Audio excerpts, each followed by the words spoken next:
Considérés comme des concepts de référence en ce qui concerne l'épanouissement personnel, les 7 habitudes des gens efficaces nous aident à nous épanouir et à devenir plus efficaces dans tous les aspects de notre vie.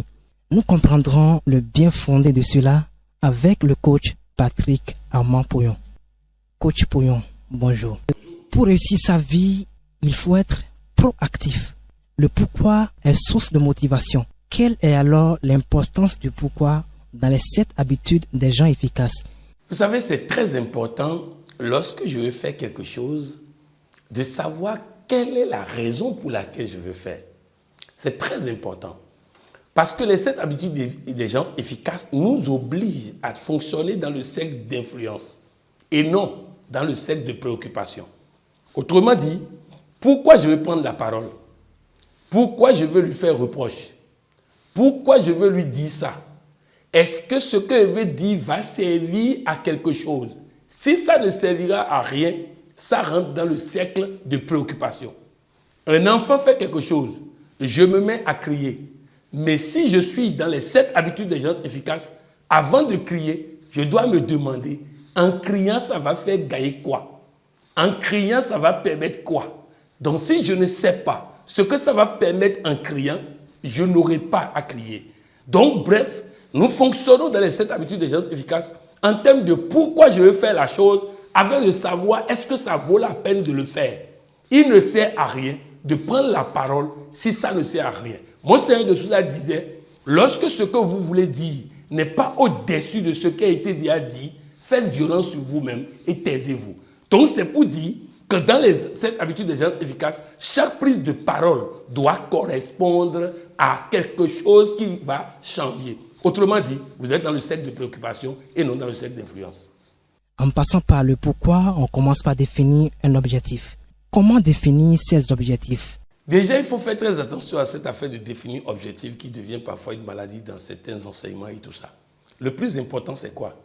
Le pourquoi je vais faire la chose. C'est de là qu'on découle l'objectif. Quel est le sens de mon acte? Quelle est la finalité de mon acte? Ici, il ne s'agit pas de dire mon objectif dans la vie, c'est de produire un chiffre d'affaires de 200 millions. Non. C'est-à-dire que ici, pourquoi je prends la parole? Pour que mon enfant réussisse. Pourquoi je mets mon enfant à l'école? Parce que vous voyez, tous les problèmes du système éducatif, de santé et autres dont on parle, sont liés au fait que nous ne savons même pas pourquoi nous envoyons l'enfant à l'école. Très souvent, vous allez entendre des parents dire à l'enfant, va et décroche les plus gros diplômes. Or, c'est faux. L'enfant ne doit pas aller à l'école pour les diplômes. Il doit aller à l'école pour apprendre. Parce que quand il apprend, si l'école est finie, même s'il n'a pas de diplôme, ce qu'il a appris va lui servir. Alors qu'aujourd'hui, nous sommes préoccupés par les diplômes et non pas la connaissance. Les gens s'inscrivent à l'université, ne vont pas au cours, viennent en fin d'année passer les examens pour avoir les diplômes. Pourquoi? Parce qu'ils ne savent pas pourquoi ils sont là-bas. D'où l'importance de l'objectif de chaque chose, la finalité de chaque chose. Vous faites une formation. Avant de rentrer en salle de formation, pourquoi je vais là-bas? Je vais voir un médecin. Pourquoi je vais voir le médecin? Je vais voir une autorité. Pourquoi je vais le voir? J'ai une relation. Pourquoi cette relation? À quoi ça me sert? Quel est l'objectif que je peux atteindre avec cette relation? Donc voilà pourquoi il est important que nous puissions déterminer le sens de ce pourquoi nous voulons agir, le sens de toute action. Si nous ne savons pas pourquoi nous agissons, nous allons faire des choses inutiles qui vont perdre notre temps et tout ça. Quand vous prenez Dangote, il a 24 heures comme tout le monde, mais lui, avec les 24 heures, il devient milliardaire. Parce que chaque minute ne peut être utilisée si je ne sais pas pourquoi je l'utilise. Pour être efficace, il faut donner la priorité aux choses prioritaires. Donner priorité à ces objectifs pour être efficace est-il si nécessaire? Vous voyez, tout ça là est lié. Par exemple, on me dit que quelqu'un est décédé, il faut venir à l'enterrement. Chiche, pourquoi pas? Mais pourquoi? Pourquoi je vais à l'enterrement? Si vous posez cette question, 50% à 80% des enterrements de votre vie vont disparaître. Parce que vous n'avez aucune raison d'y être.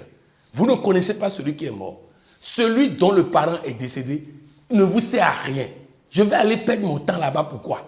Voilà de quoi il s'agit. Même Jésus, que les gens, qui est notre leader à nous chrétiens, ou le prophète Mohammed, quand vous prenez Jésus, on lui a dit que les gens de Jérusalem ont besoin de lui. Il a cherché pourquoi. Il n'a pas trouvé de raison. Il dit, ceux-là, je ne ferai rien pour eux. Et il est parti. Le sens des choses. Le sens des choses. Bon, bref, vous voyez, c'est lié. Les week-ends des Africains sont chargés par des choses inutiles. On passe tout le week-end à aller s'asseoir quelque part, prendre de l'argent pour boire la bière. On détruit sa santé avec son argent.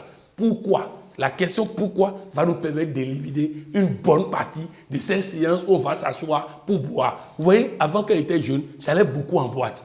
Mais quand j'ai commencé par me demander pourquoi, tu vas en boîte aujourd'hui, tu sors à 4h, 5h du matin, toute la journée suivante est perdue. Tu ne peux rien faire. C'est dormir.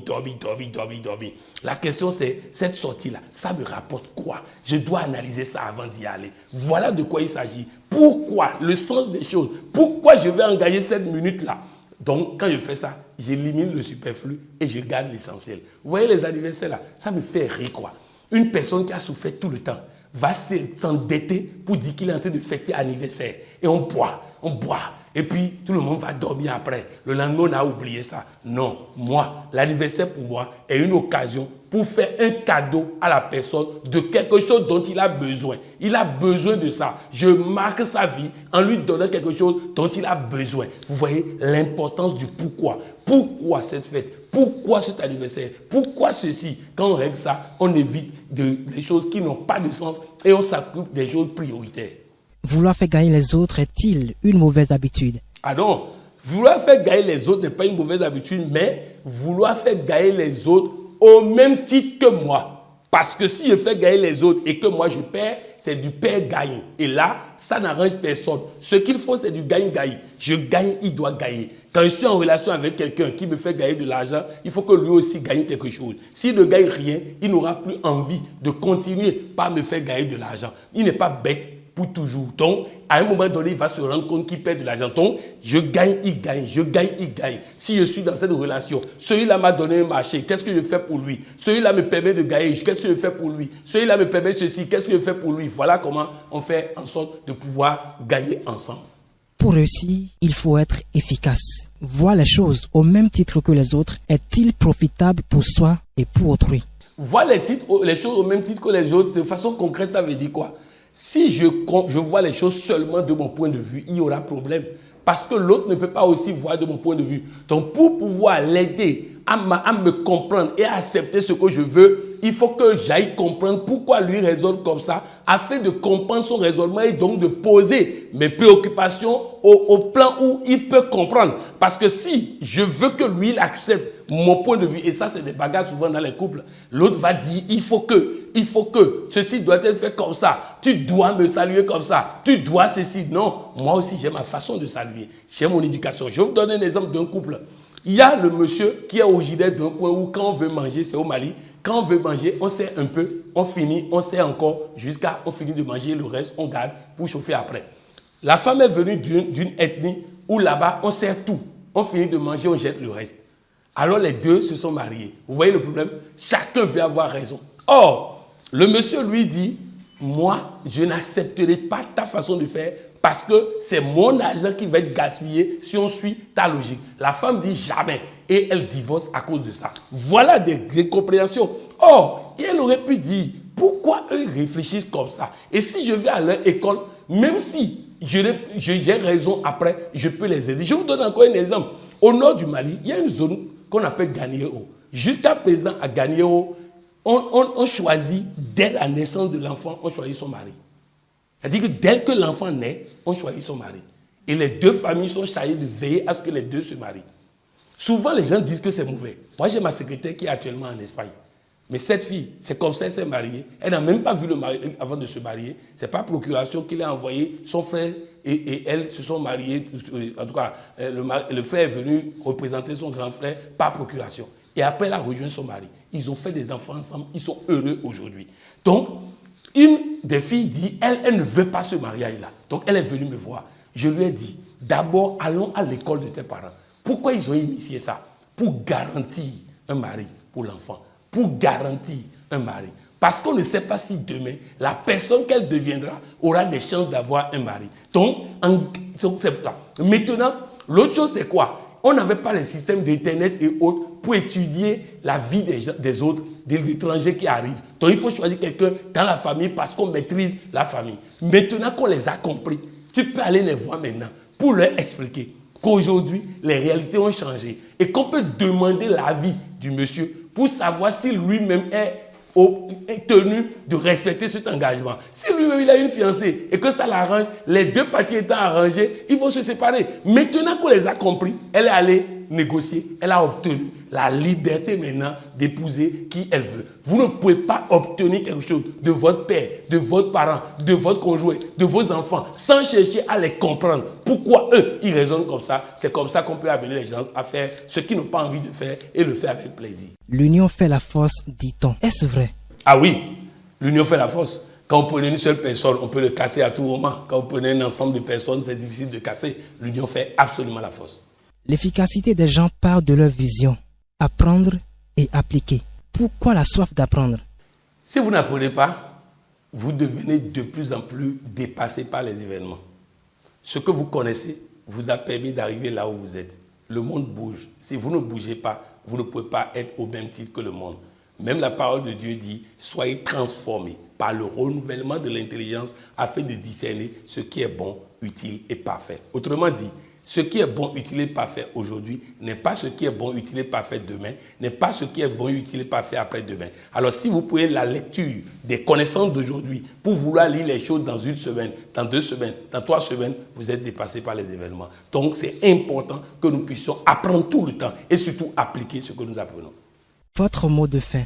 Mon mot de fin, c'est de dire simplement aux gens que les habitudes des gens efficaces ont été éprouvées. Éprouvées par tout le monde. Il faut être quelqu'un qui utilise ses habitudes pour pouvoir avancer. Je voudrais terminer en disant la 8e habitude qu'il a sortie, Stephen Covey a sorti après, c'est après avoir vécu tout ça maintenant, vous devez partager avec les autres. Donc le fait de partager ce qu'on a gagné, c'est la 8e habitude des gens efficaces. Voilà pourquoi nous partageons au travers du tonus matinal et que ça nous permet de renouveler notre connaissance. La nature a horreur du vide. Lorsque je sors ce que j'ai, la nature me donne de nouvelles connaissances. Pour l'année 2024, nous avons beaucoup de projets pour vous. Nous avons rédigé notamment ce livre, Le voyage vers soi.